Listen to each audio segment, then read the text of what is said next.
আসসালামু আলাইকুম ভিউয়ার সবাইকে আপডেট জব নিউজ 24 চ্যানেলের পক্ষ থেকে স্বাগতম। তো ভিউয়ার সবাই কেমন আছেন? আশা রাখি সবাই ভালো আছেন। প্রতিদিনের আজকে নতুন একটি চাকরি বিজ্ঞপ্তি আলোচনা করার জন্য চলে আসলাম। এটা হলো সিভিল সার্জনের কার্যালয়ে নিয়োগ বিজ্ঞপ্তি। সো এখানে দেখিয়ে দেওয়ার চেষ্টা করবো যেখানে কী কী পোস্ট রয়েছে, কতটা পোস্ট রয়েছে এবং কোন কোন পোস্টের জন্য কী কী শিক্ষাগত যোগ্যতা, আবেদন কবে শুরু হবে এবং কবে শেষ হবে এ সম্পর্কে ভিডিওতে বিস্তারিত বলে দেওয়ার চেষ্টা করব। তবে ভিডিওটি শুরু করার আগে আপনাদের কাছে একটা রিকোয়েস্ট থাকবে, আপনি যদি এই চ্যানেলে নতুন হয়ে থাকেন তাহলে প্লিজ সাবস্ক্রাইব করবেন এবং পাশে থাকা যে বেল আইকনটি রয়েছে তাতে অলে ক্লিক দিয়ে রাখবেন, যাতে আমি পরবর্তী ভিডিও আপলোড দেওয়ার সাথে সাথে সবার প্রথমে আপনার কাছে নোটিফিকেশন চলে যায়। এছাড়াও আমি আমার চ্যানেলে নতুন নতুন ভিডিও আপলোড দিয়ে রেখেছি, চাইলে দেখে নিতে পারেন। তো চলুন দেখি। স্বাস্থ্য অধিদপ্তরের স্মারক নম্বর এত মোতাবেক তারিখ 8/12/2022 খ্রিস্টাব্দে এবং স্বাস্থ্য ও পরিবার কল্যাণ মন্ত্রণালয়ের স্মারক নম্বর এত মোতাবেক সিভিল সার্জন গাইবান্ধা ও তার নিয়ন্ত্রণাধীন বিভিন্ন স্বাস্থ্য প্রতিষ্ঠান সমূহে স্থায়ী রাজস্ব খাতের গ্রেড ভিত্তিক শূন্য পদে অস্থায়ীভাবে জনবল নিয়োগের জন্য গাইবান্ধা জেলার স্থায়ী বাসিন্দাদের নিকট হতে অনলাইনে দরখাস্ত আহ্বান করা যাচ্ছে। অনলাইন ব্যতীত কোনো আবেদনপত্র গ্রহণ করা হবে না। পদের নাম পরিসংখ্যানবিদ নেওয়া হবে 4 জন, বেতন 10,200 টাকা থেকে 24,680 টাকা। এখানে কিন্তু কম্পিউটার চালনায় দক্ষতা থাকতে হবে এবং স্নাতক ডিগ্রি থাকতে হবে পরিসংখ্যান, গণিত এবং অর্থনীতি বিষয়ে।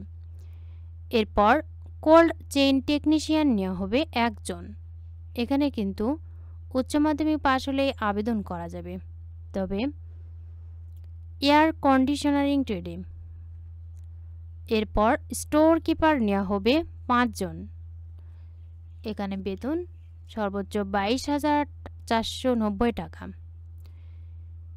এখানে কিন্তু যে কোনো শিক্ষা বোর্ড থেকে উচ্চ মাধ্যমিক সার্টিফিকেট পরীক্ষায় পাশ হলে আবেদন করতে পারবেন। এরপর অফিস সহকারী কাম কম্পিউটার মুদ্রাক্ষরিক নেওয়া হবে 2 জন।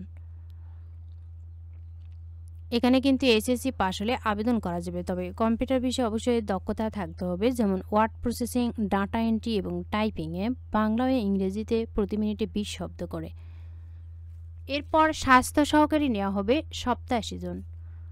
এখানে বেতন 9,300 টাকা থেকে 22,490 টাকা। এখানে কিন্তু এইচএসসি পাশ হলে আবেদন করা যাবে।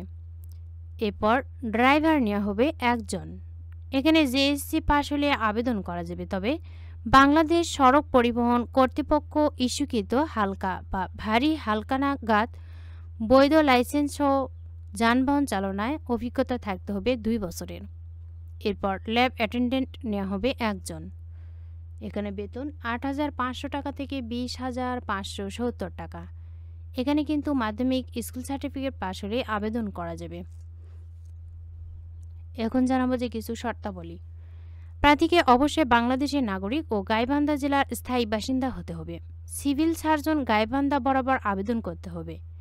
একজন প্রার্থী শুধুমাত্র একটি পদের জন্যই আবেদন করতে পারবেন।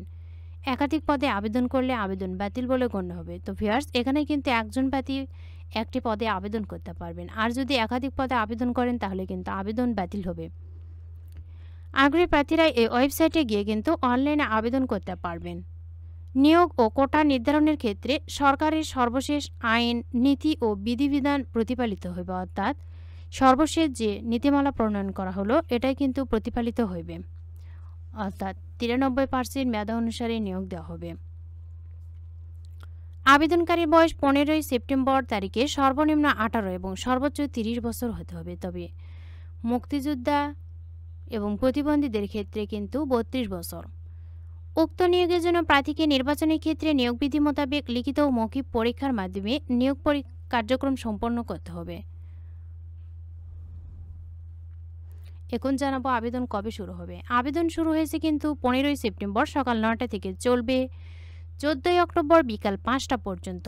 এখন জানাবো যে আবেদন ফি কত টাকা।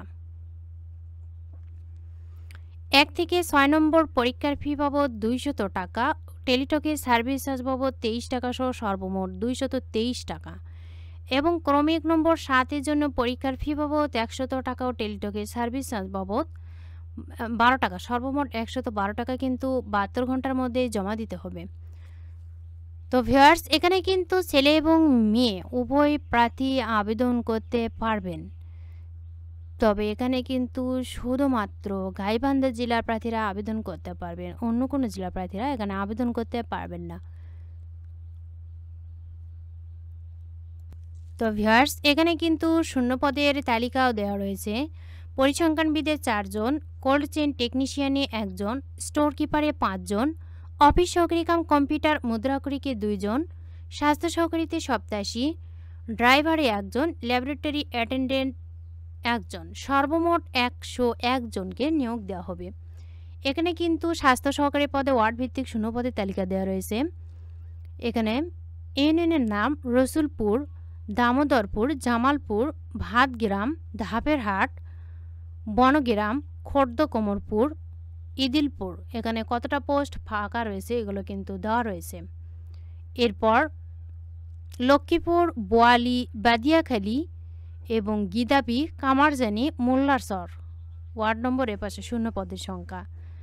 এরপর বামনডাঙ্গা, সোনারায়, তারাপুর, বেলকা, রামজীবন, ধোপাডাঙ্গা, সাপরহাটি, শান্তিরাম, হরিপুর, শ্রীপুর, চণ্ডীপুর, কাপাসিয়া। এরপর গজারিয়া, ফুলচুরি, এরিন্ডাবাড়ি, ফজলুপুর।